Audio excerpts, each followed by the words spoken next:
Hello and welcome to Paving the Way podcast. I'm Seth Amoa, aka SA. I'm here with Kenny John Louis, aka KJL. And today we're here with a special guest. He's definitely helped pave the way of Quebec basketball. One of the best players, at least for me, to come out of Quebec, and one of the best to come out of Canada.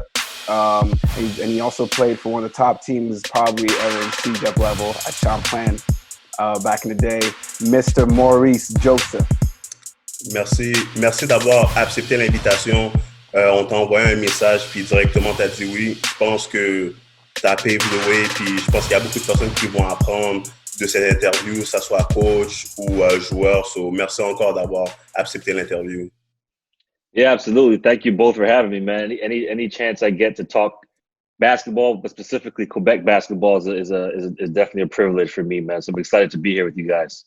Okay, so the first question that we ask everyone, when's the passion for basketball started for you? You know what, man? I've been asked that question countless times in my life, and I go back to the same answer. I don't know. You know, it's all since I could walk, since I could remember. It's the first thing that I ever loved. It started with my brother and I. We used to roll up balls of socks, and we used to play one-on-one on the hamper, the clothes hamper. You know what I mean? So we roll up balls of socks. We play physical basketball one-on-one, going around each other, traveling, all that kind of stuff. And then from there, when I got my first basketball, playing in the parks, playing outside, places like Kent Park and Bedford, you know, in Côte des Neiges, and you know, it just evolved from there. But to be honest with you, I don't know when or why it started, but ever since I can remember, I've been in love with the game, and that love has evolved ever since. And I don't see it dwindling away anytime soon. So I've been in love with the game since day one. Okay. At what time did you? I know you played for Sun Youth. When did you go join them? Yeah. And why did you go there? So it's funny you asked that question. I was talking to somebody about that recently. I wanted to join Sun Youth to play. You know, it goes bantam, midget, juvenile, right? And I wanted to go play my second year bantam, but I actually broke my wrist. We went on a field trip to the skating rink, and I ended up breaking my wrist on a field trip, so I wasn't able to try out for the team. So I missed my second year bantam, and I was disappointed about that because I thought I had a chance to make the team and all that kind of stuff. So that was when I was 13 years old. But then the following year, 14, so my first year in midget, that's when I first played, and I got introduced to it by a coach of mine at TMR. I went to Mount Royal High School, and my coach at the time, he had played for Sun Youth back in the day, so he knew all about it. I knew nothing about it at the time, and he told me, "Hey, man, some of the best basketball players in the city come out of Sun Youth and play for Sun Youth. So if you want to be who you say you want to be, you got to go compete against the best." And so for me, it was like, all right, say less. I'm gonna go out there and try to find the best competition out there, because for me, it was important to prove to other people that I belong. That there was always that sense of, I want to prove to people that I belong. And if somebody told me Sun Youth had the best players, and I was going to go to Sun Youth. So it got delayed 1 year because I broke my wrist. But then my first year midget, when I was 14, was my first year at Sun Youth. And to this day, I'm grateful for the opportunity to play there, because I met some great friends. Some of the best relationships in my life came from there. But also, I learned about community. I learned about service. I learned about competition. Yeah. You know, it was a blessing to be able to play for Sun Youth, and I take lessons that I learned playing from Sun Youth to this day in my coaching career. So it's a great segment of my life playing for Sun Youth. And also, you play for Montreal at the same time. Like, were you playing? Yeah, so back then you could do both. You know, I'm not sure how the rules are now and how it's set up now, but back then I did play for Mount Royal and did play for Sun Youth, and there was actually some times where there were some conflicts. I remember being at a tournament, and Sun Youth and Mount Royal were in it, and I played for Mount Royal. Can't remember where that was. It was somewhere in Quebec, but there were some conflicts. But again, I was trying to play as many games and get as much hooping in as I possibly could. So that allowed me to do that. Was the transition going from just playing for the school league and not playing for the city? How did you transition pretty well, or did it take time for you to adjust at that time? You know what, I think it took a little bit of an adjustment, just because you go from playing, you know, high school teams where the competition wasn't at the level of where it was across the city. You know, the teams like Dawson, Parkex, Saint Michel, and all those different city teams had a collection of talent from different high schools and the best kids in every area. So the high school teams weren't as competitive, weren't as athletic, weren't as talented overall. So going to play at Sun Youth was a little bit of an adjustment, especially since I hadn't grown yet. You know, I wasn't 6'4" with long arms yet. I was, you know, still probably around 6'1", 6'2", and a little chubby. So the adjustment was tough because, again, the city leagues were tough. The city leagues back then with guys from Dawson and Parkex and Brookwood, the guys across the boards were really talented. You think about the Page brothers back then. You know, we were 14, 15 years old, and the Page brothers were 6'9" and 6'5", and here we are playing against these long, athletic, talented players. And so it was definitely an adjustment, but I did adjust pretty quickly. You know, my competitive spirit got me over the hump a little bit, but it was definitely a fun moment and a fun segment in my life in terms of basketball playing career. And also, were you killing right away? And at what age, like you thought, you know what, maybe I can play at the next level, CEGEP and NCAA? What age? No, definitely not right away. Like when I got to Sun Youth, I played with guys like Damian Buckley. I played with guys like, you know, Sheree Thomas, who went to Kentucky. So there were guys ahead of me that were superior players. You know, they're older, a little stronger, a little bit more athletic, a little more experienced. So I had to get acclimated into that. So I didn't get in there right away and start just dominating or playing well. You know, it took me getting my butt kicked a couple times actually in order for me to buckle down and really realize the level that I needed to be at. And then so after that first year in midget, getting my butt kicked all year by guys like Damian Buckley, who was a year older, I made the travel team, right? So I made the travel team. So this was my first opportunity to go play against competition in the United States. And then my first tournament, I think we went to Albany and we played against a bunch of different AAU teams in Albany. And that really opened my eyes to competition because we were playing against guys that were the same age as us, but they were twice as fast, twice as strong, a lot more skilled. Their IQ was higher. They played more unified. It was a really eye-opening experience. And we went there, we won a couple games, but there were a couple games where we got blown out. And when I got back from that trip, that's when I decided about, you know, the summer when I was about to turn 15, I decided that I'm not going to look and set my sights on Canada, that I needed to set my sights on competing with American kids and using that as my barometer for competition and what I need to strive for. Because even though I was still gaining ground in Montreal and in Quebec and in Canada, I really set my eyes on the best in North America because that getting my butt kicked in Albany really opened my eyes to what basketball was really about. And so that next year, that summer, I put in a lot of work. That next year when, you know, Damien and those guys went on to juvenile and I was kind of the oldest, the second year midget guy, that's when I kind of started taking steps forward. Probably started getting noticed a little bit there in terms of, you know, Quebec basketball and all that kind of stuff, and started getting recruited by CEGEPs and all that. But it was that summer playing against U.S. competition for the first time that opened my eyes and light a fire under me.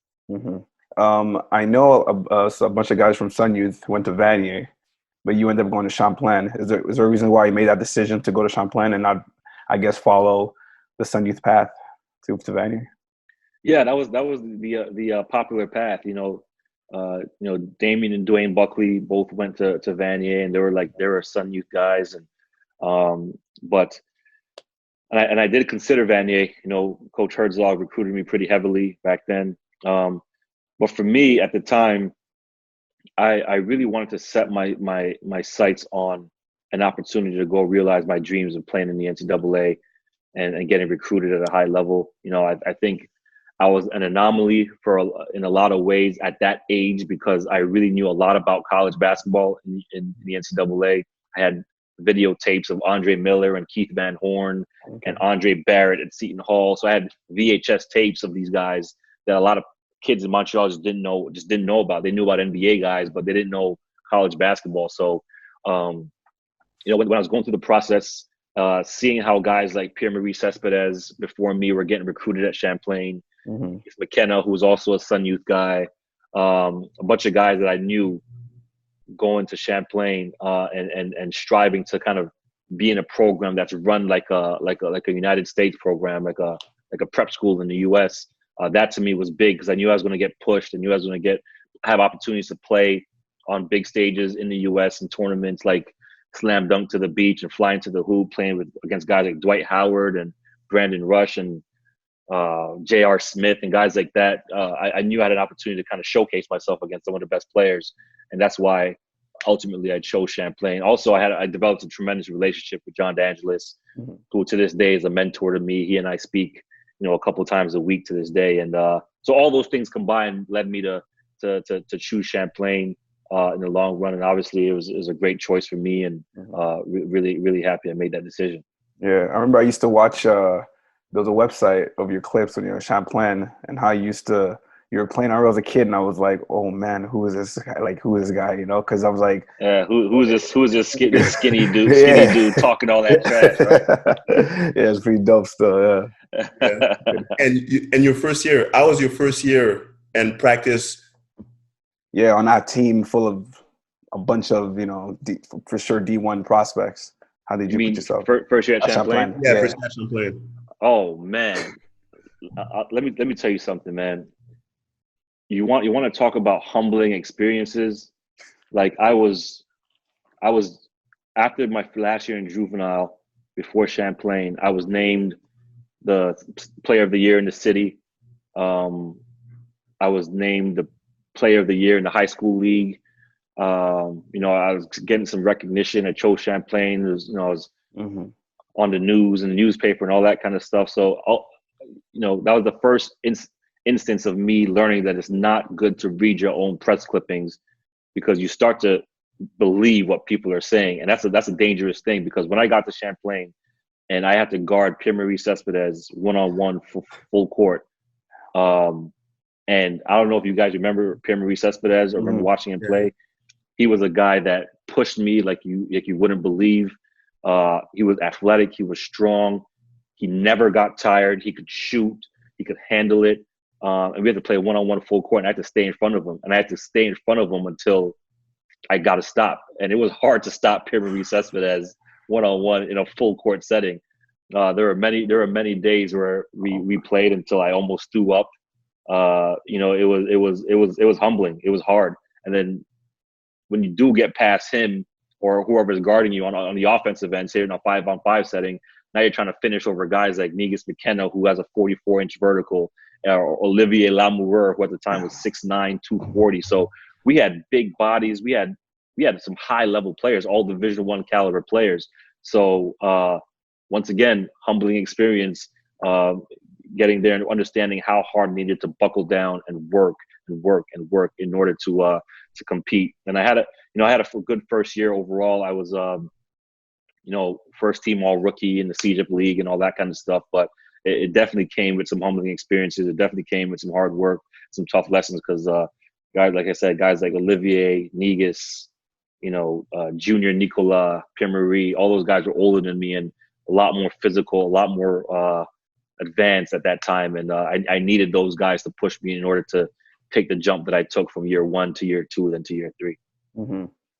When you were, I guess, at the point where you're getting recruited from all these schools in the States, how did you keep the focus and maintain focus throughout all this, I guess, fame, I would say, that you were getting? How do you able to stay focused though?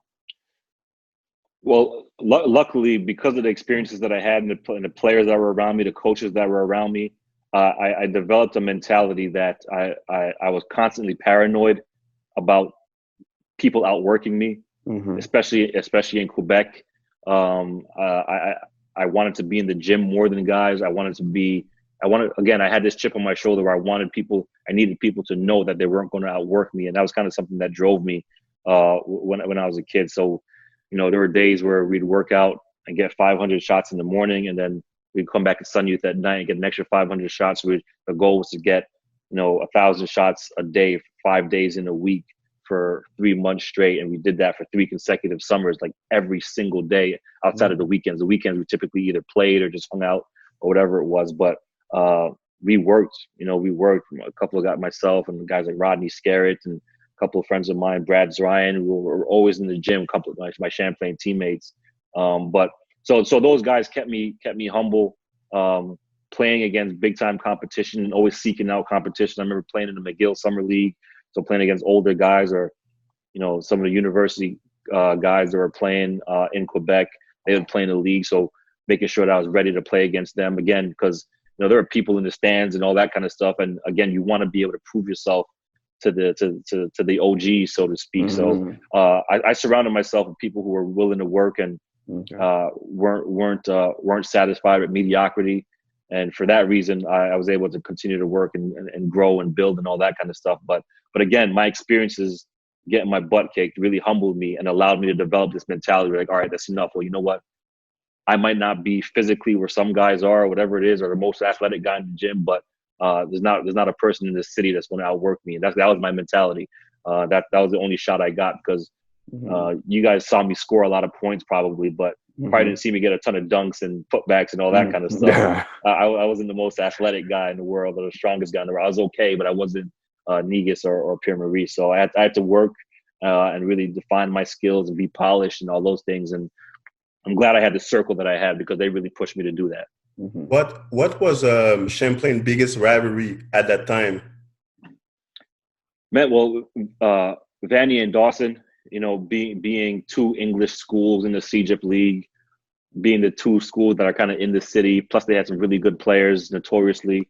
So those games are some of the most fun games I've ever played in my life to this day. And I've played in front of like 20,000, 25,000 people. I played in Madison Square Garden, playing in Vanier's gym, in a packed gym, or playing at Dawson on a Friday night at 9 p.m. with the gym packed, and there's people standing on the baseline and people up top where they can't even get in, just trying to get in to see the game. Those are some of the most fun games I've ever played in to this day, and I'll never forget them. The warm-up lines. There's so many athletes on the court. The warm-up lines, people showed up for the warm-up lines, because we used to put on like a dunk contest in the warm-up lines, and there were cameras and people filming, and 30 minutes before the game. It was unbelievable. And I guess those were our two biggest rivals at the time. But there were so many good teams. Montmorency had some really good players back then. There was, across the board, there's some pretty good teams. The CEGEP League was so strong back then. But Vanier and Dawson, those games are always pretty special. And also, who would you say was the hardest guys to guard for you? Man, so back then there's some really good players, man. Think about Dawson. My early years, you had the guys like Joel Cassius, and I think Keter Hippolyte was on the team still, I think. So those Dawson guys. And later, my second and third year, guys like Chris Warner and Jeff DeSato, really talented players. Vanier had the Buckley brothers. They had Adrian Sapp. They had Paget Berridge, Colson Sennett, Jerry Seteba. So just monsters. Like, the league was so good, filled with high-level CIS players, but also filled with like Division I, Division II athletes across the board. And it was just like the games were full-on wars, wars. And they're really character defining, because in those games, like the whole city would come out, and your friends would come out, their friends would come out to be, chirping in the stands. Sometimes there were fights broke out in the stands because people had pride in their school and pride in their friends who were playing on their respective teams. So there were so many, JF Bollier, Sebastien Salois. There were so many good players back then across the board, man. But some of the players that I remember being really, really tough, Chris Warner was definitely one of them. He and I were all Canadians together our last year in CEGEP. Damien Buckley has always been a guy that I respect. I believe he was definitely an all-star. I'm not sure if he was ever an all-Canadian, but he was a guy that I always wanted to compete against. Because again, remember when I was 14, he was kicking my butt every day in practice in Sunju. So when I got to meet him at the CEGEP level, it was always a war, and I was always ready to rock against him. So it was it's fun, just fun games, man. Fun competition. Quebec basketball was so talented. I love the era that I came up in because it was so much talent, so much competition, and I'm grateful for that. You were saying how before in practice that Pierre used to, he quickly humbled you. I could imagine being in a team full of D1 prospects. How were your practices like with these? Man, well, Kenny can speak to this. Playing at Champlain, there's a sense of pride playing there because there's people that came before you and paved the way for you and all that. But John DeAngelis's practices were, you quickly saw whether or not you were cut out, because not only was the competition extremely, extremely tough and at a very high level, but we had drills that would, make guys want to quit. We had drills where, you're in a defensive stance under the basket, and then somebody is sprinting in from half court just to take a charge. There's no pads or anything like that, and you just got to jump in and basically get tackled onto the floor.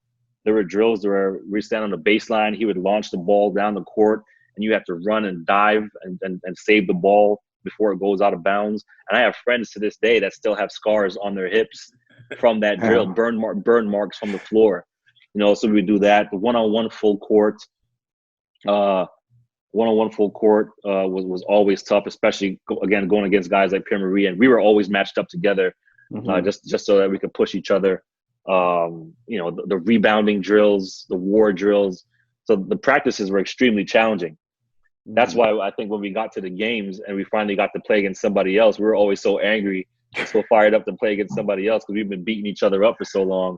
That the games are so much easier than the practices. But man, the practices were unforgiving. We talk about those practices to this day, and I laugh for JD now, and he always says, "It got you better, didn't it? It got you better, didn't it?" Well, I was like, "Yeah."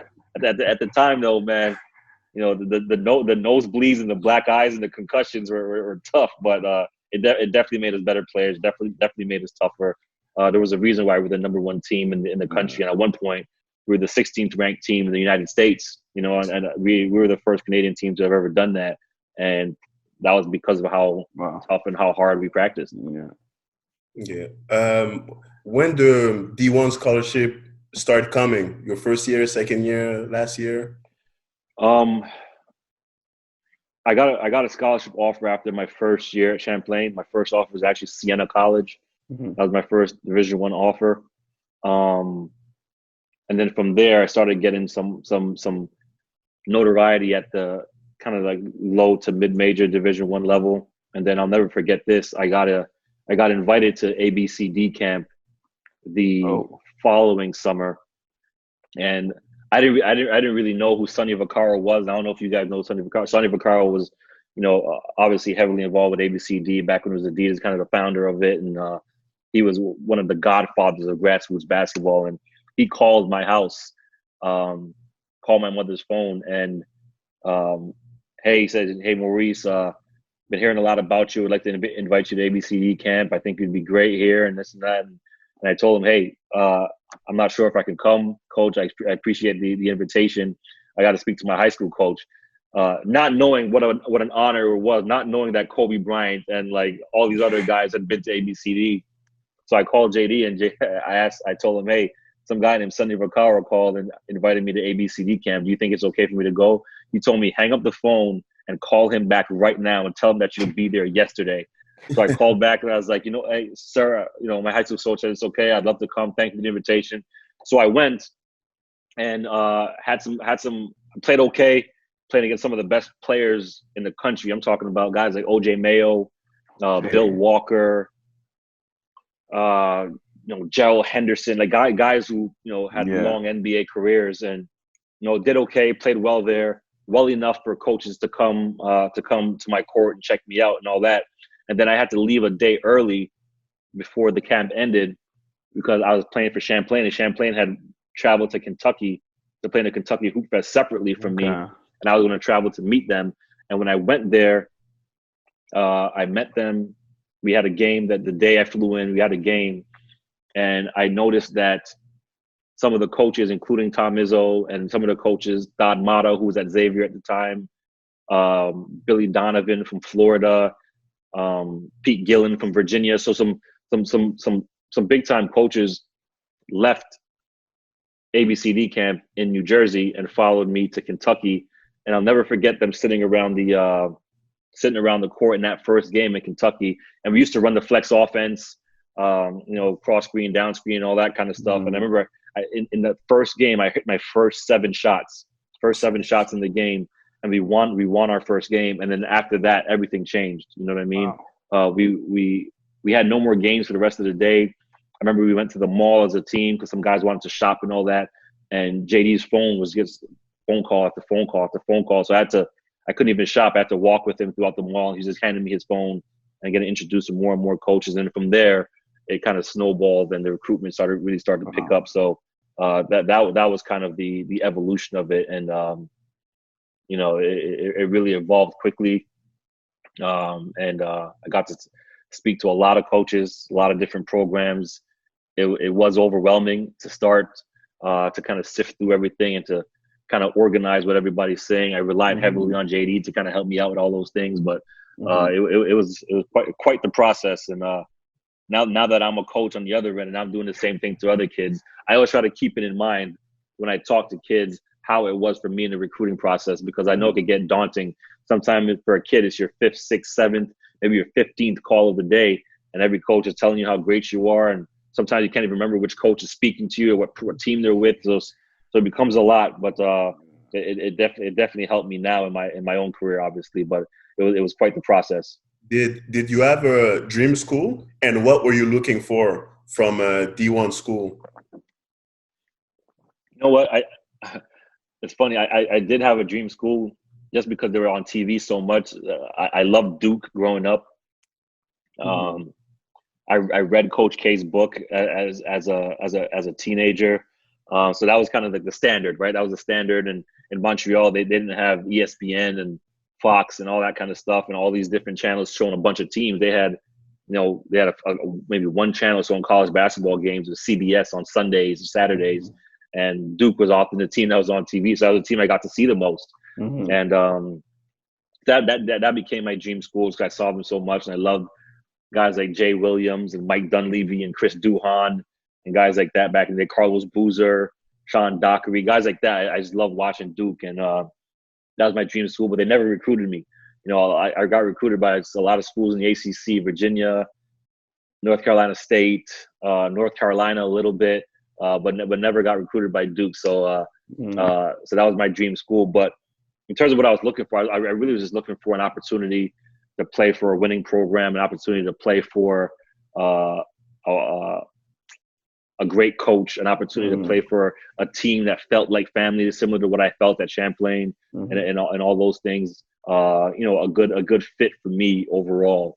That's essentially what I was looking for. But yeah, it was quite the process, and the recruiting process is something I'll never forget. What was the deciding factor to you choosing Michigan State?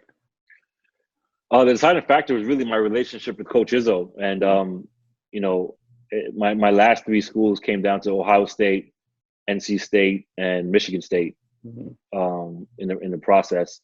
And Coach Izzo would get on a plane and come watch me work out in Montreal at 8:00 in the morning, just me and JD in the gym, and then fly right back to Michigan.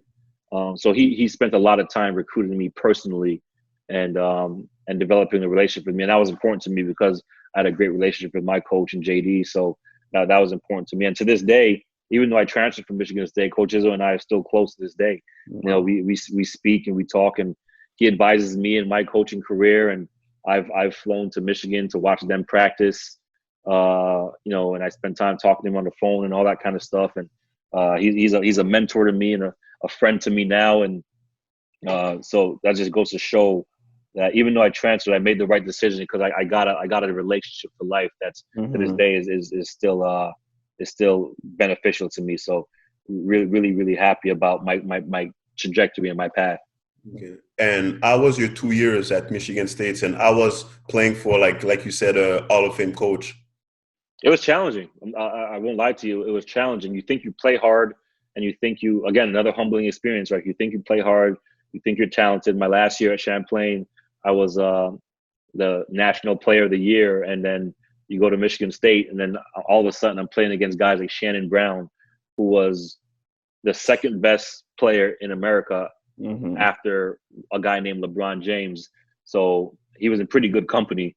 And guys like Maurice Joseph, who was also an NBA first round draft pick, Drew Neitzel, Travis, like so many great players, and understanding that there's playing hard and then there's competing. And those are two different things. And competing on every single possession, every single second, every single cut, every screen, every pass.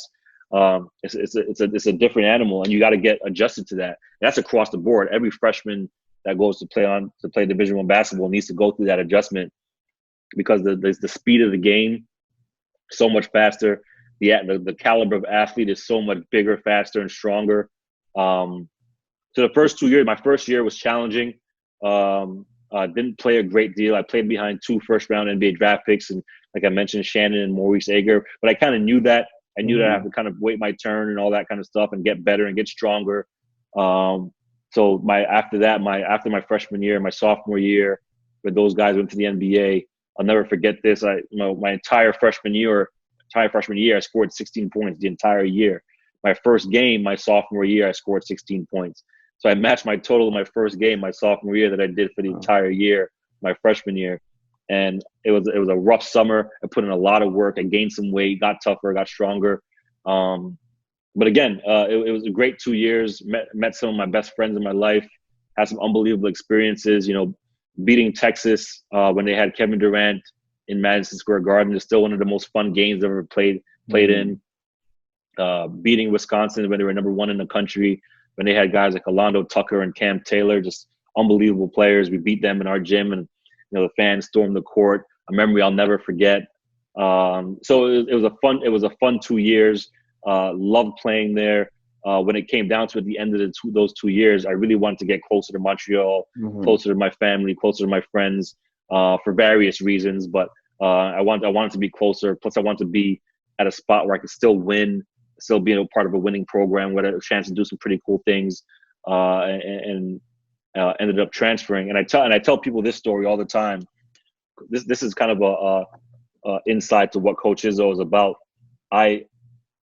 After I told that he and I talked about me transferring, whether or not it was a good idea, he thought I should come back.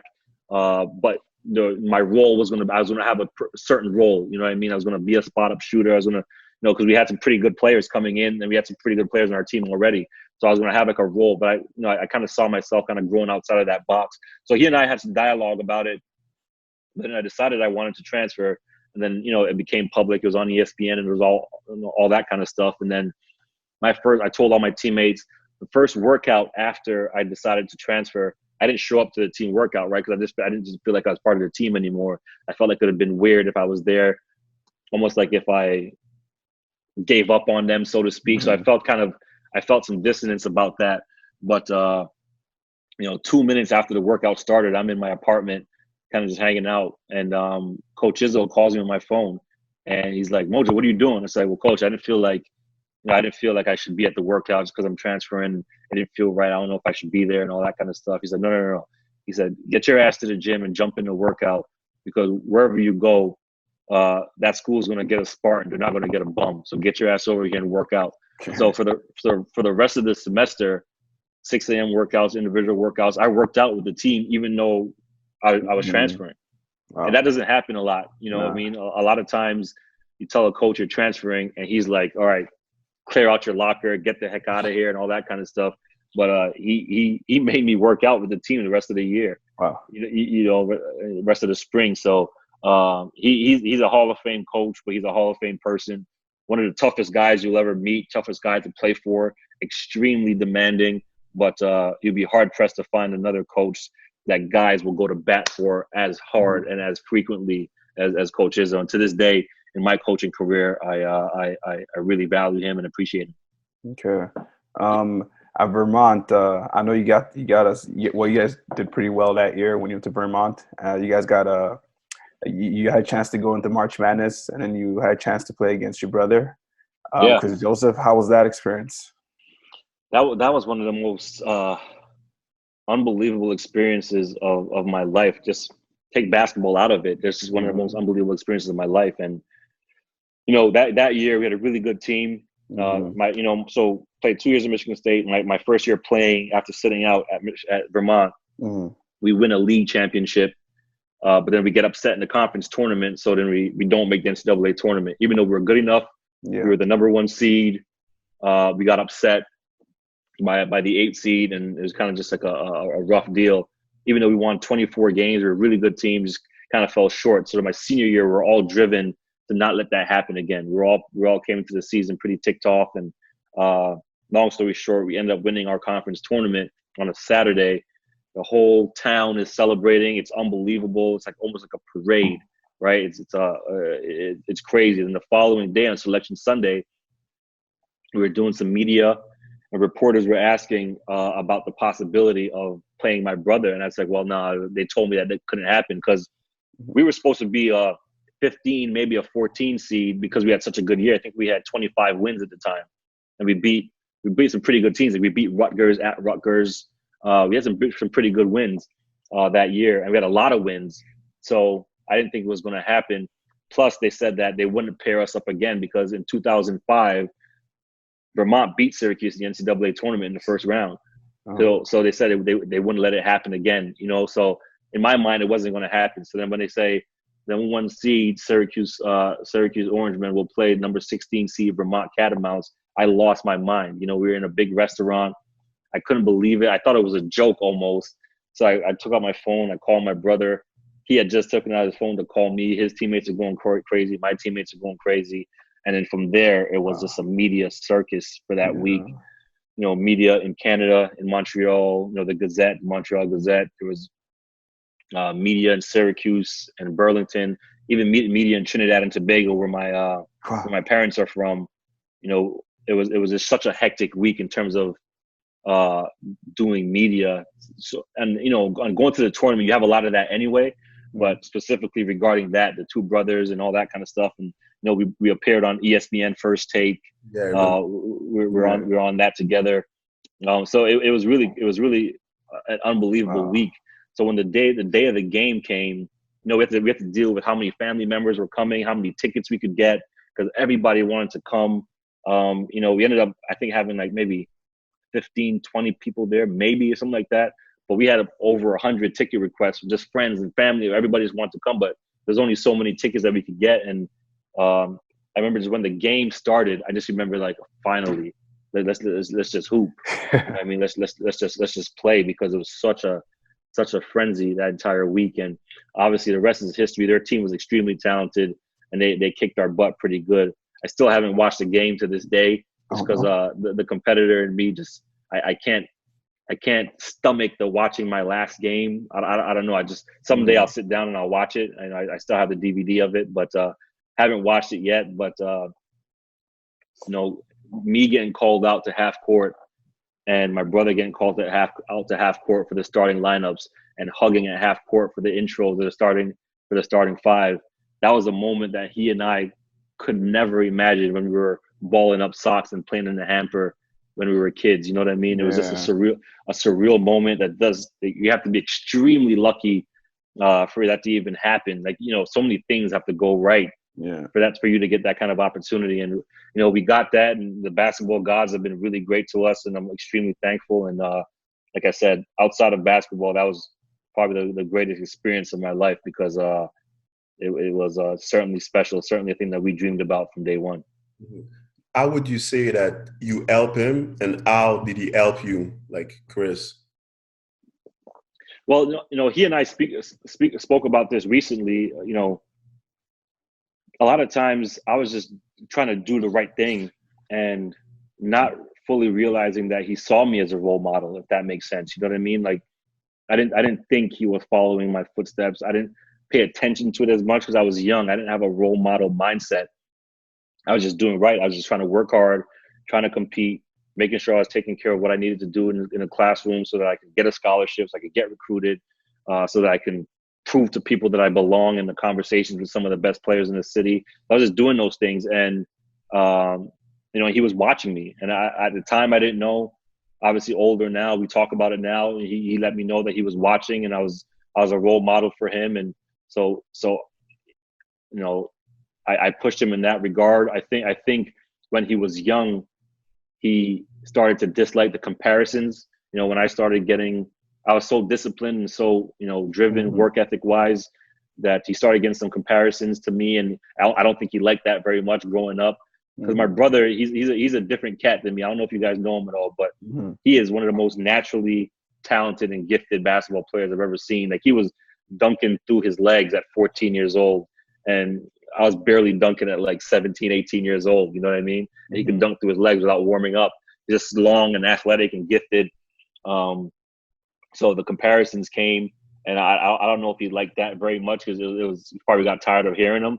But then when he started to elevate his game, it stopped being, Chris Joseph is Maurice Joseph's brother. It flipped. I became Chris Joseph's brother. You know what I mean? Yeah. And that to me was a full 180, but it filled me with pride, because that's when I started to realize, like, damn, like maybe he was watching. Maybe I did help him out along the line, even though I wasn't intentionally saying, hey, come here, come do this. I wasn't like walking him through it, but he did kind of follow my footsteps, and he became a hell of a player. Like, I don't know how much you guys got to see him in Syracuse, but my God, he was, Big East Sixth Man of the Year, All Big East, first Canadian ever to be named All Big East first team. So he had like a historic accolades at Syracuse and in the Big East, and for him to grow into, and then obviously he got drafted in the second round by the Celtics. So for him to have the career that he had, I'm to this day, I'm extremely proud of him, coming from where we come from. Again, and it all started from throwing socks in the hamper. And then, we even played basketball on garbage cans. Like, before they put hoops up in Bedford Park, we played on a garbage can. You know what I mean? That was our basket. It was 4 feet off, 4 feet tall. And we'd play 2-on-2, 3-on-3, 1-on-1 on a garbage can. And from doing that to playing at Michigan State and at Syracuse and getting drafted and playing at the Garden and doing all these things, it was, like I said, the game has been unbelievable to us. And that's the reason why I coach today. That's the reason why I coach today. I think for me to not pay it forward to other people, to other young men, would be a crime, because, look, the life that I have, the experiences that I've had, all because of the game. And I'm forever indebted, forever grateful. And we both are, because we've been very, very, very fortunate. Who was winning those one-on-one? Yeah, that's what I'm gonna ask that right now. Oh, he couldn't see me one-on-one. And you could tell him I said that. You could show him this.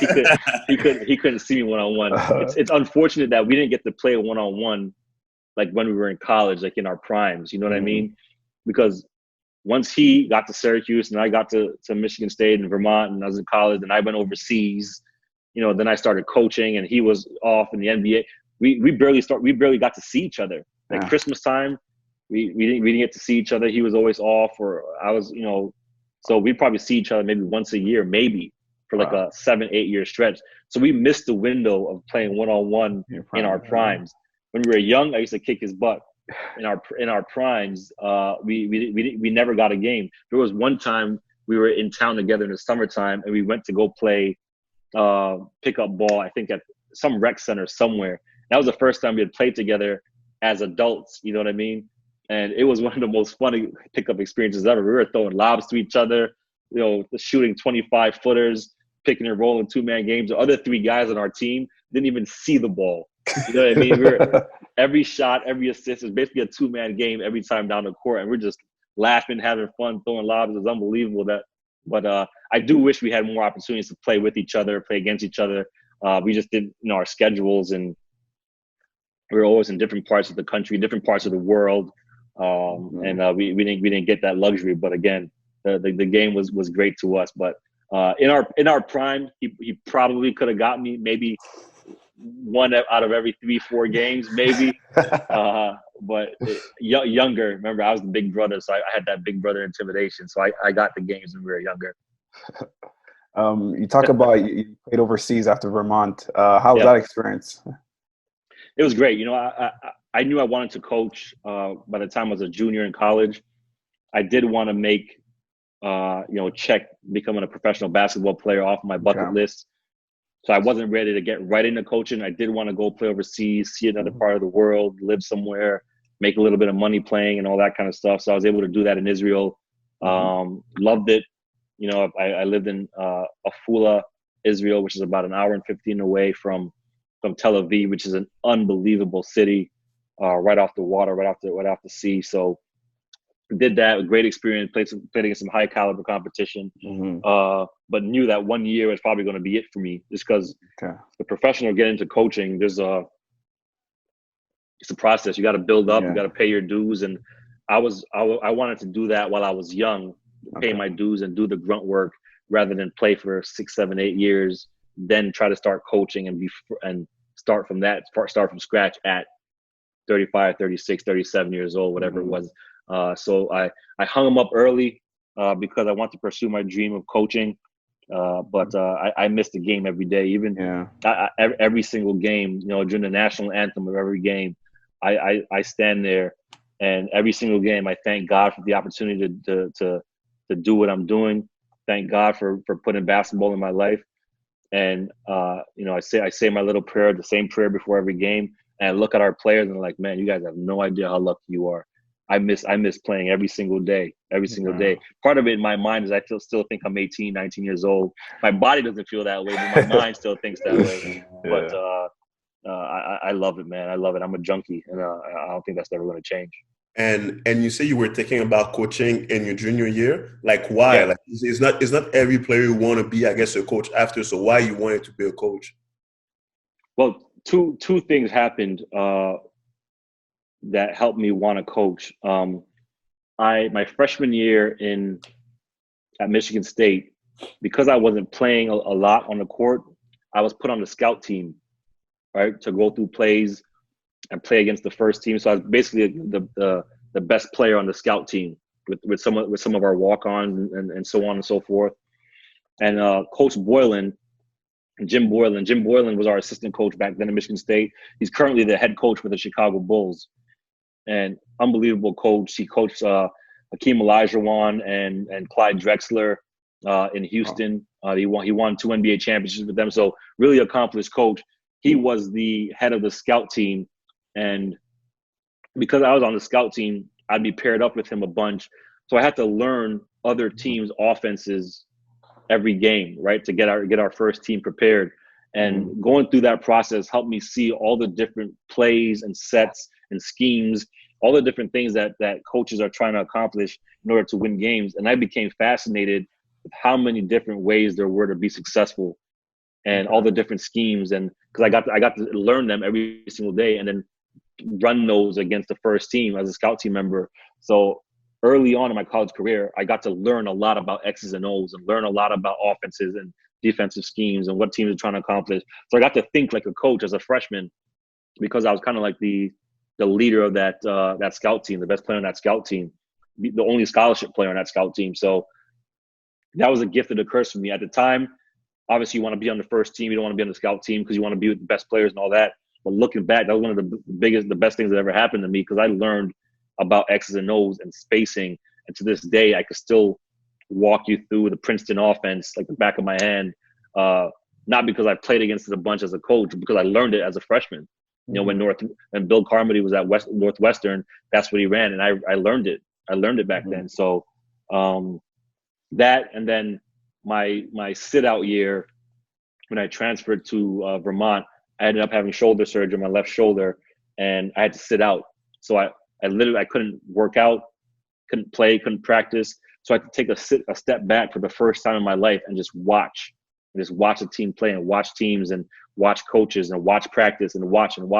And during that year, my junior year in college, I really saw the game from from a different perspective, right? How 5 guys are moving in unison, how much spacing is important, different schemes, the angles of screens, how important that is, the importance of playing with pace, how to manage going on 5-0, 6-0, 7-0 runs yourself versus how to manage getting scored on 8 straight times and you're on the road and things aren't going well, and the psychology behind handling all those different types of issues that pop up in coaching. That fascinated me because there's so many different ways to be successful. And there's such a great psychology behind coaching, and that's, you know, what I studied in school and all that. So it all came together for me with that freshman experience, and then sitting out and watching the game, and that's when I knew I wanted to coach. And it's you know, I haven't looked back since.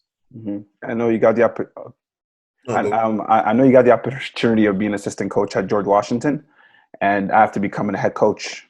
So tell us, how does that feel going from, I guess, player to assistant coach, now head coach in a span of like not too many years, right? So what was that transition was like for you? Yeah, so I was a full-time assistant coach, you know, I think 2 years after retiring from playing. And there's a lot of benefits to it, because in a lot of ways you can relate to players and understand what they're going through from a player's perspective. And that's the angle I'm taking from, you know, my coaching angle. Some guys never played and, you know, were coaches their whole lives, or managers, then they became coaches. I was a former player. And so a lot of ways it helped me be very relatable to the players, because I was young, former player myself. In terms of working out and player development, I was able to get on the court. So instead of just instructing, I was able to demonstrate and get in there with them and sweat with them. And, you know, I'm a high energy guy and all that kind of stuff. So I think it was that benefited me early on. But I had a lot of blind spots. I had a lot of blind spots in coaching that I had to learn just because I was naive and young and aggressive and hungry, and I wanted to build and all that kind of stuff. And, you know, the coaching is a profession that you have to work at the craft tirelessly. You gotta strive to be better. You have to be a lifelong learner. You gotta learn about leadership. You gotta learn about X's and O's. You gotta learn about skill development. You gotta learn about practice planning, game planning, scouting. You gotta learn about evaluating players, how to, you know, recruiting, and all the relationships you have to build. So there's so many different things that goes into it that I had to learn. I just had blind spots about it. I just thought I could come in, get guys better. Whoever we have, it doesn't matter. We're just going to get better. We're going to win games. We're going to compete. It just doesn't work like that. There's so many different things that goes into it. And, you know, I just had to learn that. Then obviously becoming a head coach seemingly overnight, you know, as I was an assistant coach, I was, you know, building up my binder and my philosophy and all the things, how I'd want to play, how I'd handle academics, what kind of kids I would recruit, what kind of staff I'd hire, and all that kind of stuff. And then when I became a head coach, I opened up the binder that I've been building up articles and plays and philosophies for 5 years. And I said, well, this is what I said I would do, so let's do it. You know what I mean? All the things that I believe in. In my first year, we were able to win 20 games, which is great for a rookie coach, for a first-time head coach. You know, and then 2 years later, the reality of the business set in, and I was let go in March. But that's kind of part of it. You know, a famous coach said, you know, coaches are hired to get fired. Unfortunately, it happens in college. It happens in the NBA. It's kind of just part of the deal. And as much as it sucks, it's a great profession. It's just a shaky business. You know what I mean? So, but all that being said, the transition from player to assistant to head coach, now back to an assistant, it's all part of the journey, all part of the process. And, you know, life and basketball and success is not going to be linear. It's never going to go like this. It's going to look like a bowl of spaghetti. It's going to be all intertwined. There's going to be ups and downs. And what kind of carries you through it is the passion that you have for the game, right? If you're passionate enough about something, you're going to be willing to stick it out during the bad times, because the good times is easy. You're winning games. You're making, you know, a good living and all that kind of stuff, and it's easy. But you get fired, and all of a sudden it's really public, and the whole country knows, and all that kind of stuff. How are you going to handle that? Well, the faith I have in myself, the faith I have in general, the love I have for the game, the passion I have for coaching and for impacting young people's lives, that kind of carried me through some of the hard days of knowing that, of feeling like I failed. But in essence, you got to determine what success is for you. Success for me is impacting people's lives at an incredibly high level, so that years after they leave you, lessons that you taught them through the game serve them in their lives as fathers, as employees, hopefully employers, as husbands, and all those things. And that's how I define success. So getting fired for me, after I took a step back, I was like, look, I'm doing it my way, and I'm doing it the right way. You know, and oftentimes your biggest failure can be your biggest direction. You know what I mean? And I was directed now. I'm directed now in a path to finding mastery that I'm so fortunate to be on, because I'm doing what I love, and I couldn't be happier, couldn't be more fortunate. Yeah. And as an assistant coach or head coach, like when you go to a gym to recruit a kid, like what are you looking for? Well, the first thing that stands out is obviously the talent part. You know, that has to be the first thing. If you're not talented enough, you're probably not even going to get to steps 2, 3, 4, 5. Right? It's kind of just you're looking for tools, size, length, ability to make shots, to handle the ball, all the different things. Whatever position you might be recruiting, you're looking for skills, talent, tools, and all those things. But once you get past that, you got to be. For me, I look at intangibles a lot. I look at character. I believe character breeds sustainable success. So I'm looking at, if a kid is having a bad game, how does he go to the bench? Does he walk past his entire team and go get water, or does he dap up his coach and then go sit down on the bench and cheer his teammates on? If he's not playing hard enough and his coach gets on him, does he roll his eyes and talk back, or does he say, "You're right, coach, I got you," and buckle down and go harder? Right? If he gets scored on by another player, how does he react to that? If he misses 3 shots in a row, how does he react to that? So basically, character. Who is he when things aren't going his way? Because inevitably, he's going to become a freshman. He might be the best player on his team, but he's going to come into my school as a freshman, and I have a sophomore, junior, and a senior at his position, and this kid's probably not going to play and be as successful as he wants to be right away. I got to have an idea in my head of how he's going to be able to handle that and manage that. Some kids struggle with that. It's a hard thing to deal with, especially when everybody's telling you how good you are and nobody holds you accountable and all those things. So I look at intangibles after the talent piece. I look at intangibles, character. Then another important piece is the academics. You know, so often we get to see a kid, man, he's really, really talented, and then watch him play, man, he has the intangibles, and then you call his coach and you get his grades, and it's like, oh my goodness, well, he won't even get into school. He won't qualify. He won't meet our admission standards. So it has to be a combination of all those things to be able to ultimately get offered a scholarship and accept it and come play Division I basketball, because there are thousands and thousands of kids in the U.S. And I tell Canadian kids all this time, there are so many good players down here. What separates you from all the players down here? Why is a coach going to take a chance on you when there's probably 3 or 4 of you in his backyard?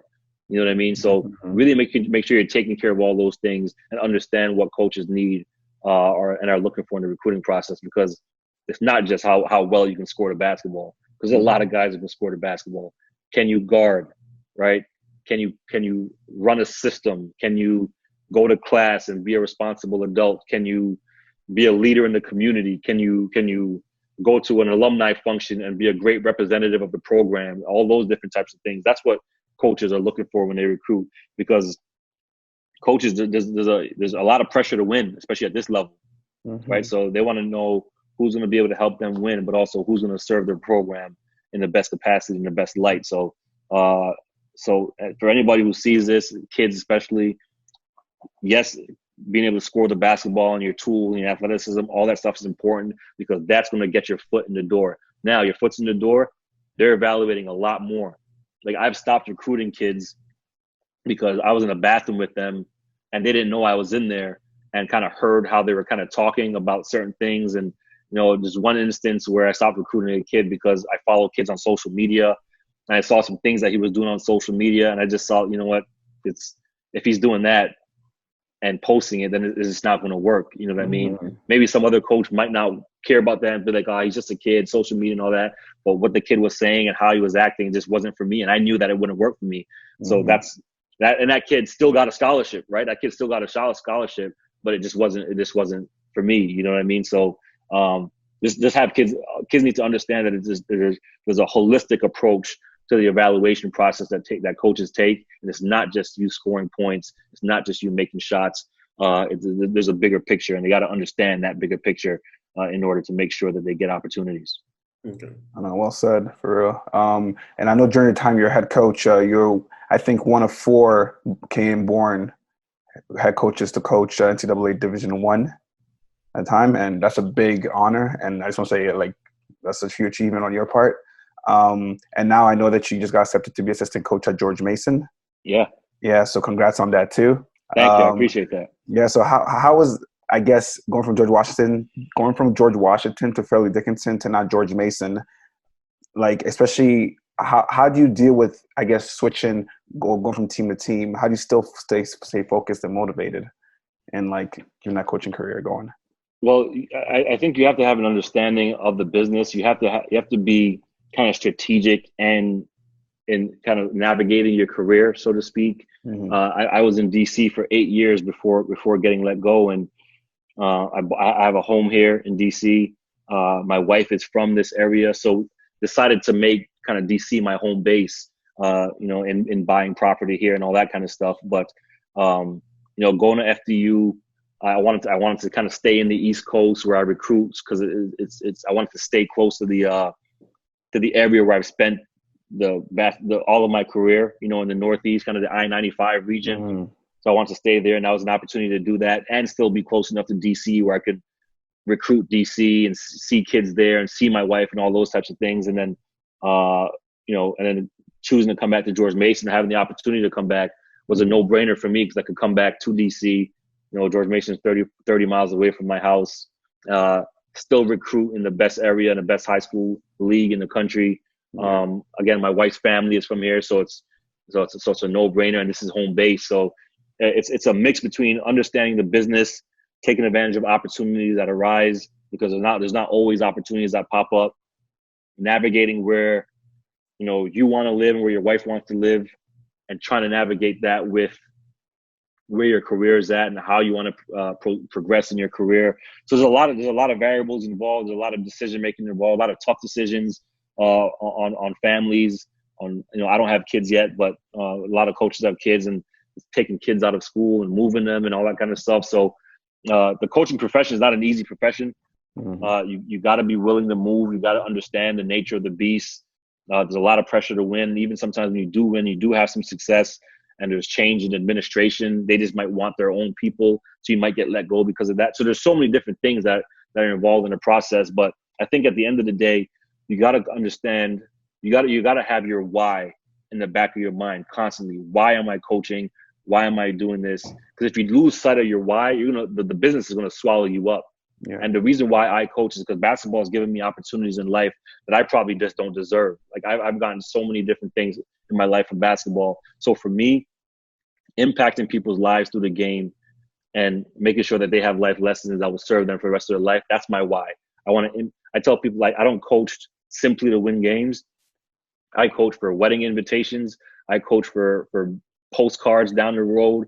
I coach for baby pictures when they're later in life. I coach for Easter cards, all those different types of things. When guys are 4, 5, 6, 7 years down the line and they're getting married, and now I'm at a point now where I'm getting wedding invitations to guys that played for me. Players that I've coached are having kids and all that kind of stuff. Second and third birthday party invites. That's why I coach. That's why I coach. The impact that I could have on people that I coach. That's why I do it. So for me, it's important for me to understand that, because if I lose sight of that, then it's easy to get swallowed up in this business and fall out of it, or not be successful. And I constantly try to stay tunnel vision in that regard. Okay, well said. What's the situation with your team right now? Do you guys practice? How do you guys manage? Honestly, I don't have an answer for you, just because I don't know. This has been one of the most trying times that I think all of us have experienced. A lot of people have gotten sick. A lot of people have passed away. It's been really traumatic for a lot of people. I know people, coaches who've lost parents, who have lost loved ones. I've lost people that I know have contracted the virus and survived and gotten over it. So it's been a wild deal. So in terms of our team, I think they're putting steps in place to try to figure out how we can get guys back. I think they feel safe doing it within a certain set of parameters. They just don't know how that looks right now, as cases are still growing, and the vaccination is not set in stone yet. So I don't have an answer for you yet. I think there's some people that are way above me that are working on that. I just hope that we can have a season and continue to progress, but make sure that it's safe for everybody involved, including myself. But, it's a wild time, and it's certainly scary, and it's uncertain. So I just hope that we can figure it out sooner than later, and I hope that the social distancing that we've been doing for the last 3 months is going to pay off in October, November, and December, when hopefully we do get a chance to play sports again, because this has been a scary time. So I'm just praying that things work out for the best. Mm-hmm. As being a coach, what are you doing during these times when I guess you have no access to a ball court, or are you still learning? Or so I'm a lifelong learner. I'm reading. I'm on Zoom calls like this daily. I've been on 3 other Zooms just today. About X's and O's, about leadership, about mental health training. I've done podcasts. Constantly watching film, doing projects. We watch we have film projects with our team in terms of how can we do better, whether it be spacing or screening or posting up or running the floor. Just little side projects that we can show our guys and kind of hit them with little tidbits of film. We're doing those projects. I'm personally trying to become better as a coach and learning different schemes, talking to different coaches about how they handle their time as a head coach. Learning about things that I did that I will do differently the next time I have an opportunity. So I'm constantly trying to find ways to grow and learn. I mentioned I read a lot, and I'm one of those guys that I can't be satisfied. I still have that sense of wanting to prove to people that I belong, the same way that I had when I was 14, 15, 16. That's in my fiber, that's in my DNA, and I don't think I can lose that. This is just who I am. So with that comes me wanting to get better, wanting to pick people's brains. I know that I don't have all the answers. I never want to have all the answers. I want to be a sponge constantly, and learn new things and see new things and try new things. So that's how I'm spending my time, man, trying to get as good as I can in my craft. So, Seth, you want to play? Yeah. So right now we'll play a little game at the end. This one is called start, bench, and cut. So I'm gonna name 3 things. And you gotta start one, you gotta bench one, and cut one. All right. So the first one is being a part of that team at Champlain, being able to play during the time for JD. That's one of them. The second one is that moment with your brother, NCAA March Madness, being able to play, that whole week, being able to play against him. The second one, and the third one is being able to be a coach. Wow. Yeah. So start, bench, and cut. Yeah. See, this is one of my favorite games. I play this game. I do this game to people. I make people play. I don't often do it myself. So this is you guys are putting me on the spot. But I'd have to say, start. Oh my God! I'd have to say start my experience with my brother. That was really special. Okay. I'd have to say bench coaching.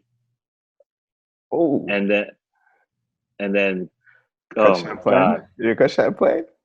I love coaching. I mean, none of this happens without Champlain. So you know what? There's no right answer. So cut Champlain, bench coaching, and experience with my brother. That was special, and that's etched in my memory forever. Okay, that's good.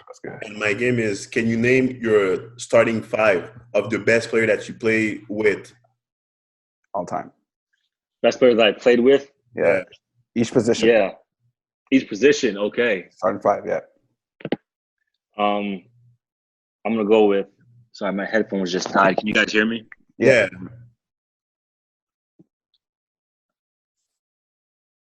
I don't think I can hear you guys anymore. You guys can hear me, right? Yeah. Yes. Okay. Starting 5 position. I think I'm gonna go. I'm gonna go with Drew Neitzel at the 1. Big Ten All-Conference player. He's my roommate. Extremely talented. I'm going to go with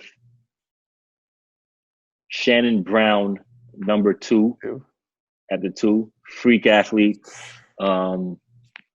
Unbelievable player.